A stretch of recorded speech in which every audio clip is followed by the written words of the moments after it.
भारत में भी कोरोना की वजह से हो रही मौतों पर सवाल उठने लगा है कि आखिर इतनी मौतें कैसे हो गई जब सरकार ने बहुत पहले ही लॉकडाउन कर दिया था। क्योंकि आपको याद होगा कि जब लॉकडाउन किया गया तब यह दलील दी जा रही थी कि लॉकडाउन की वजह से भारत में यह संक्रमण बहुत ज़्यादा रुक गया है और इससे कम से कम लोग भारत में मरेंगे। लेकिन जब लोगों की मौत हुई है तो उस पर जब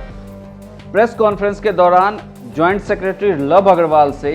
यह सवाल पूछा गया कि भारत में इस जो कोरोना संक्रमण की वजह से मौत हुई है उसकी वजह क्या है, तो उन्होंने ये कहा है कि लगभग 73% मौतें जो हैं वो उन लोगों की हुई है जिनमें पहले से कोई रोग था या जो किसी दूसरे बीमारी से पहले से ग्रसित थे और वो जब कोरोना संक्रमित हुए तो उनकी मौत हो गई। हमारी 10% population has accounted for 50% of the Covid link deaths,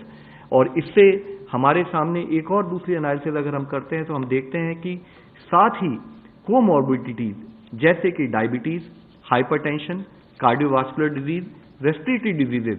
इस टाइप के केसेस में 73% जो कंफर्म केसेस है उनमें डेथ उनको विद कोमॉर्बिडिटीज पाया गया है। तो इन दोनों अगर हम अंशों को देखें तो हम पाते हैं कि आज people who are at high risk are primarily elderly people जो कि 60 अबव एज के हैं, further compounded by the fact कि पीपल हु हैव कोमॉर्बिडिटीज जैसे कि डायबिटीज, हाइपरटेंशन, कार्डियोवास्कुलर डिजीज और रेस्पिरेटरी डिजीजेस। आज जब हम कोविड की इस लड़ाई को ले रहे हैं तो जरूरी है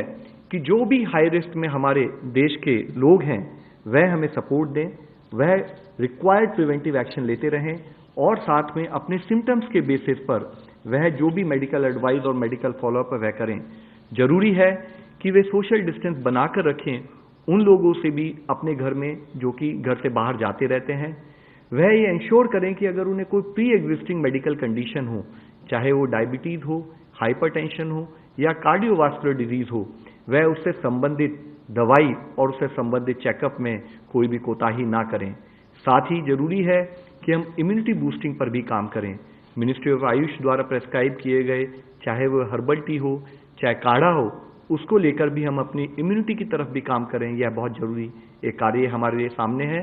इसके साथ ही हम ये अवॉइड करें कि हम बाहर जाएं, जरूरत पड़े तो हम टेलीमेडिसिन के द्वारा भी अपनी मेडिकल एडवाइस लेते रहें।